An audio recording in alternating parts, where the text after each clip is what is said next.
Good morning. তো এখান থেকে আমি আমার ব্লগটা স্টার্ট করছি। এখন দেখো বেরিয়ে পড়েছি রেডি হয়ে, এখন যাব অনেকটা দূর, মানে অনেক দূর বলতে বাড়ি থেকে প্রায় 3-4 ঘন্টার পর।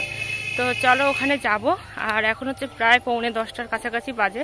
তো প্রচণ্ড রোদ্দুর, এবার গাড়ির জন্য ওয়েট করতে হবে। তো ওখানে চলো। আর আজকে আমি কিন্তু কোনো রকম ডেলি ব্লগ শেয়ার করব না তোমাদের সঙ্গে। আমি সারাদিন রাস্তায় কি করছি সেটাই হচ্ছে তোমাদের সঙ্গে শেয়ার করব। এখন আমি পৌঁছে গেছি দুলদুলি খেয়াঘাটে। আর আমাদের বাড়ি থেকে দুলদুলি খেয়াঘাট কিন্তু যে 4 চাকা গাড়িগুলো আছে না, তাতে করে আসতে প্রায় 1.5 ঘন্টার বেশি টাইম লাগে। তো আমরা হচ্ছে প্যাসেঞ্জার গাড়িতেই এসেছি। তো তারপরে দেখো আস্তে আস্তে গুটি গুটি পায়ে কিন্তু চলে যাচ্ছি। খেয়াতে উঠে তারপর এটা পারও হয়ে নিলাম। আসলে এতটাই খারাপ লাগছে যে শরীরটা কিছুই ভালো লাগছে না, ভিডিও করার ইচ্ছেটুকুও কিন্তু নেই। আর তার সাথে সাথে প্রচুর একটা রোদ্দুর। তো এখন টোটোতে উঠে গেছি, জানি না কোথায় যাচ্ছি, কখনোই যাইনি যেখানে যাচ্ছি। তো অবশ্যই তোমাদেরকে বলবো। আর সেটা হলো কাজু কিশমিশের ওই যে ট্রেনিং হওয়ার কথা ছিল। অনেকেই হয়তো জানো বিষয়টা, ওয়েস্ট বেঙ্গলে তো চারিদিকে এই জিনিসটা প্রচুর পরিমাণে হচ্ছে। তো জানি না কাজটা হবে কি হবে না, সেটা জানি না, কিন্তু হবে তো বলছে। তো দেখো অনেকটা পথ পেরিয়ে এসেছি। এই যে রাস্তা দিয়ে যাচ্ছি, আমরা বলতে বলতে যাচ্ছি যে আমাদের এত ভয় লাগছে যে কি বলবো। কারণ এমন একটা রাস্তা দিয়ে যাচ্ছি, এটা কিন্তু মেন রোড নয়, একদম ভেতরের দিকে। আর এই দিকে যে মানুষজন আদৌ বসবাস করে কিনা সেটাও কিন্তু জানতাম না। তারপরে দেখলাম অনেক বাজার ঘাট অনেক কিছু আছে। তারপর হচ্ছে একটা স্কুলও আছে দেখতে পাচ্ছ। আর এটা আমরা পিছন সাইড থেকে ভিডিও করছি। একটা বাড়ির মধ্যে বসে আছি, ফাঁকা বাড়ি পেয়েছি, সেখানে গিয়ে প্রচুর লোক বসেছে, আমরাও বসেছি।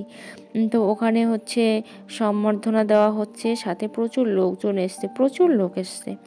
তো এখানে দেখো ডিক্লেয়ার করছে যে সুপারভাইজার, সাব সুপারভাইজার সবাই কত করে পাবে, সাথে ওয়ার্কারদের মানে কত প্যাকেট করে কাজ দেওয়া হবে।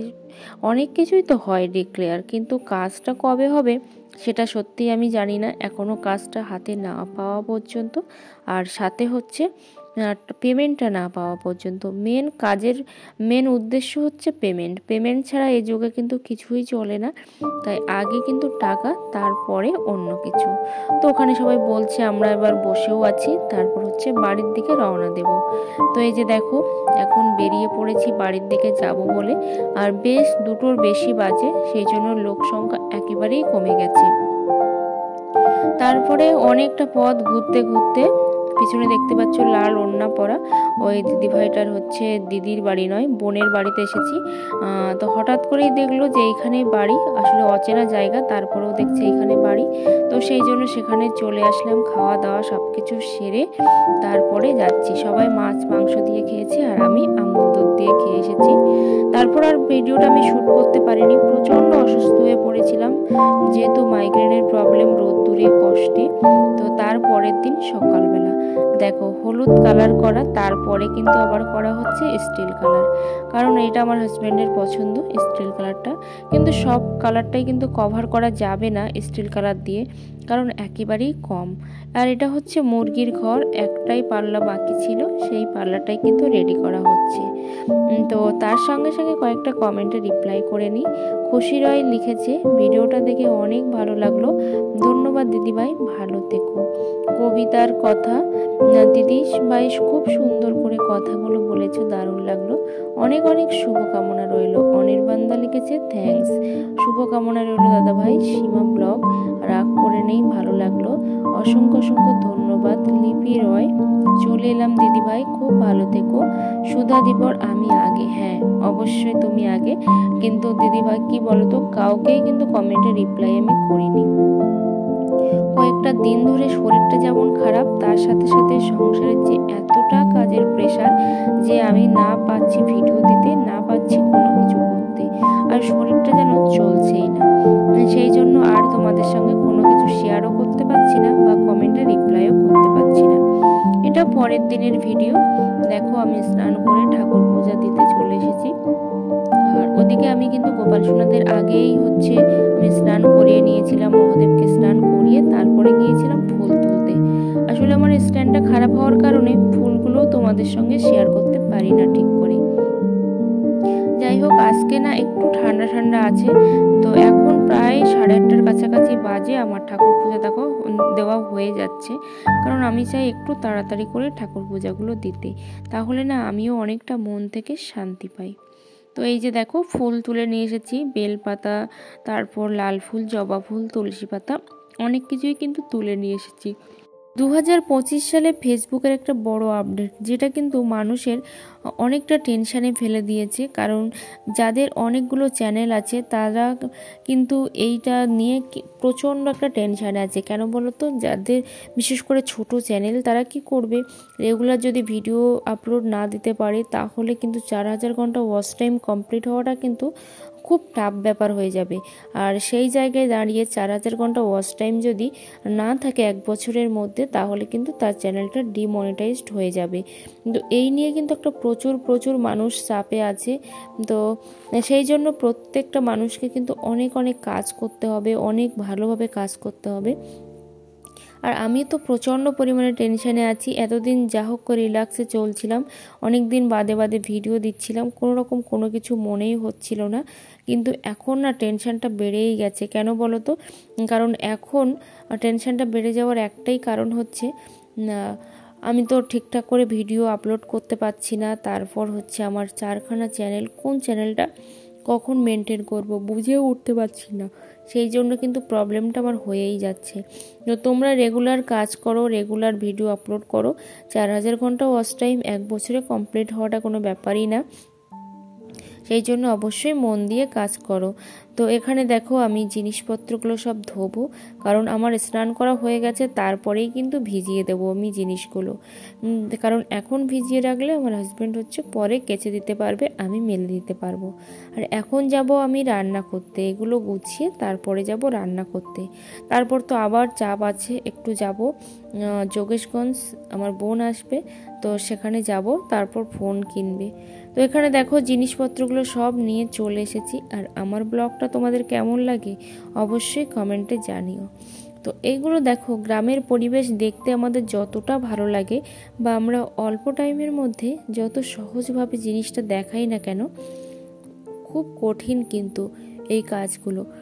তো এই জিনিসপত্রগুলো সব ডুবিয়ে তারপরে যাব হচ্ছে রান্না করতে। এখনও রান্না করা হয়নি, আর আমি একটু কেমন যেন একটা হয়ে গেছি, ঠিকঠাক করে ফার্স্ট কাজ আমি করতে পারছি না হঠাৎ করে।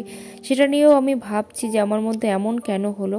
হয়তো আমার শারীরিক কন্ডিশনটা একদমই ভালো না, যার জন্যই হয়তো এমন হচ্ছে। এখানেও দেখো বেশ কিছুটা মুরগি আছে, সেই জন্য এই মুরগিগুলোকেও জল দিয়ে দিচ্ছি, কারণ ওরা না জল খাওয়ার জন্য ছটফট করছে।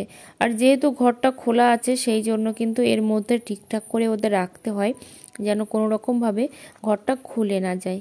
এখানে দেখো আমার হাজব্যান্ড গতকালকে মাছ ধরে নিয়ে এসেছিল, সেগুলো তো আর আমি জানতামই না বা দেখিনি, এখন রান্না করব, সেই জন্য কিন্তু আমি খুলে দেখাচ্ছি যে কতটা মাছ আছে। আর এটা শুক্রবারের দিন ভিডিও, শুক্রবারের ব্লগ এটা। তো বৃহস্পতিবার শুক্রবার সব দিন মিলিয়ে মিশিয়েই কিন্তু ব্লগটা তোমাদের সঙ্গে শেয়ার করছি। তো এখানে মাছ বেশ কিছুটা তুলে নিচ্ছি, আর এর থেকে বেশ কিছুটা মাছ কিন্তু ওই দিদিটা বসেছিল, সেই দিদিকে দেব, কারণ দিদিটাই কেটে দিয়ে গেছিলো, আমি বাড়ি ছিলাম না সেই জন্য। আর পার্শে মাছের ঝাল আমার হাজব্যান্ড খেতে খুব ভালোবাসে, সেই জন্য আমি পার্শে মাছের ঝাল বানাবো। কারণ আমি একটু না এই পার্শে মাছের ঝাল বা এই টাইপের জিনিসপত্র ও যেটা খেতে ভালোবাসে আমি সেটা করার চেষ্টা করি, যাতে করে ওর ভালো লাগে, আর ওর ভালো লাগলেই আমার ভালো লাগে। তো এখানে দেখো আমি মাছটা কিন্তু ভাজতে দিয়েছি। আর সত্যি কথা কি বলতে, কি বলতো, আমার না কোনোদিনই মাছ যত নষ্ট মাছই হোক না কেন, আমার কিন্তু মাছটা কখনোই লাগে না কড়াইতে, আসলে খুব ভালো করে গরম করি হয়তো সেই জন্য। দেখো এখানে মাছটা আমি ভেজে নিচ্ছি, তারপর হচ্ছে এদিকে চলে এসেছি জামা কাপড়গুলো মেলতে। তো জামা কাপড় মেলে দেবো, আবার খুব তাড়াও আছে, যাব যোগেশগঞ্জ, ওই যে বলছিলাম তোমাদের সঙ্গে, সেই জন্য ফোন কিনতে যাব।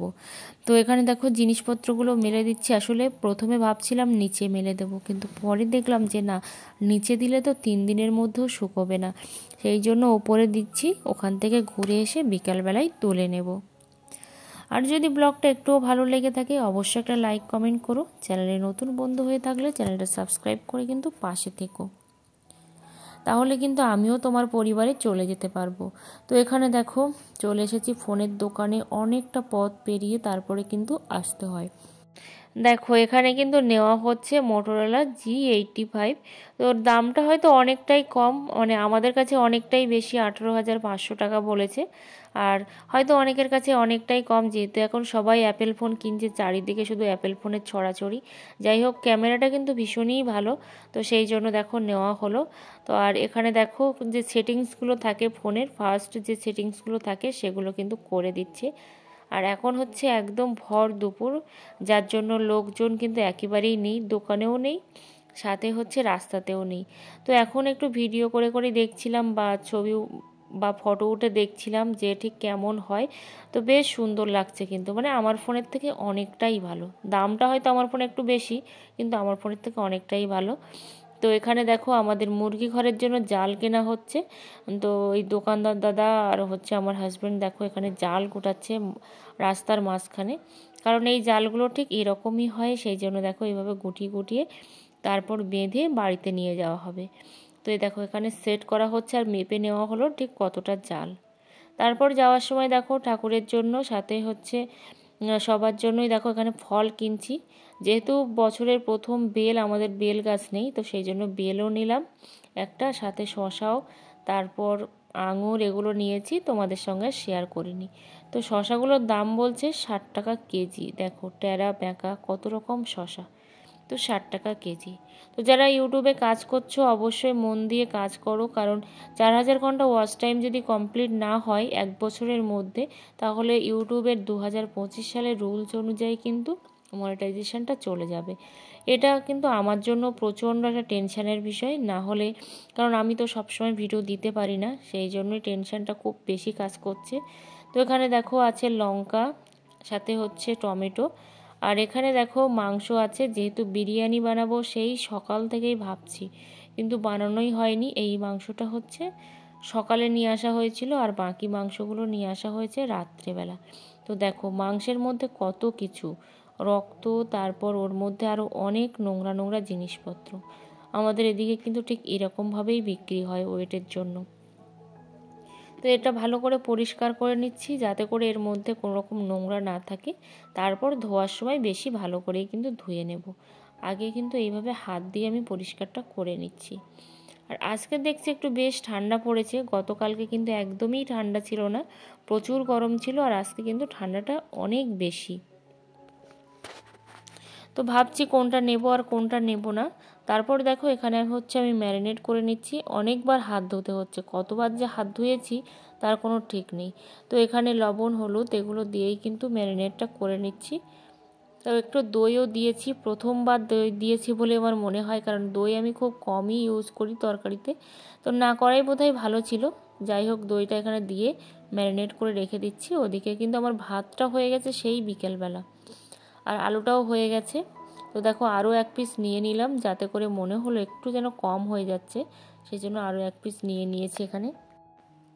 তো এখানে দেখো আমার রান্নাটা কিন্তু প্রায় হয়ে গেছে, কষানোটাও হয়ে গেছে এখানে।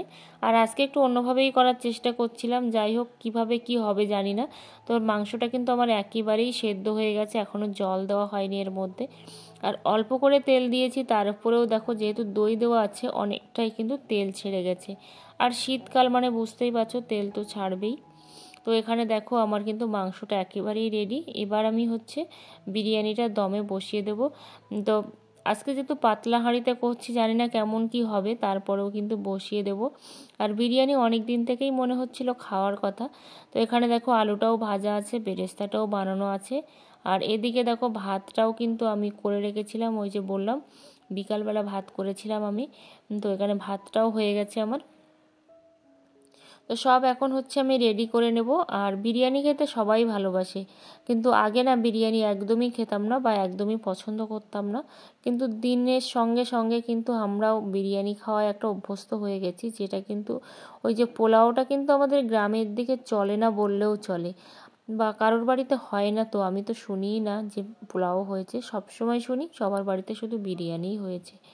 তো আজকে আমি এই হাঁড়িতেই বসাবো, যেহেতু একদমই অল্প, সেই জন্য কিন্তু আমি এই হাঁড়িতেই বসাচ্ছি এখানে। তো 4 জনের মতোই কিন্তু করেছি, তো এই ভাতে আমার 4 জনের হয়ে যাবে যদিও।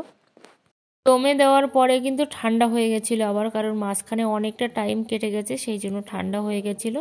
তারপর দেখো এখন আবারও কিন্তু গরম করে নিয়েছি, নিয়ে এখন 3জন খেতে বসবো। মা যেহেতু বাড়িতে নেই, তো আমি, আমার বোন আর আমার হাজব্যান্ড দেখো 3জনে বসে পড়বো। আর আজকে না প্রচুর একটা ঠান্ডা পড়েছে, এত ঠান্ডা যে কেন পড়েছে বুঝতেই পারছি না। যাই হোক, ভিডিওটা যদি ভালো লেগে থাকে অবশ্যই একটা লাইক কমেন্ট করতে কিন্তু ভুলো না। আসলে কি বলতো, রান্না না একটা হচ্ছে মনের ব্যাপার, রান্না কিন্তু মন থেকে না করলে কোনো মতেই হয় না। সেই জন্য অন্যান্য দিনের মতো কিন্তু একদমই হয়নি। ওই যে প্রথম থেকেই বলছিলাম শরীরটা খুব খারাপ, তো আজকে সেই জন্যই হয়তো রান্নাটা এতটাই খারাপ হয়ে গেছে।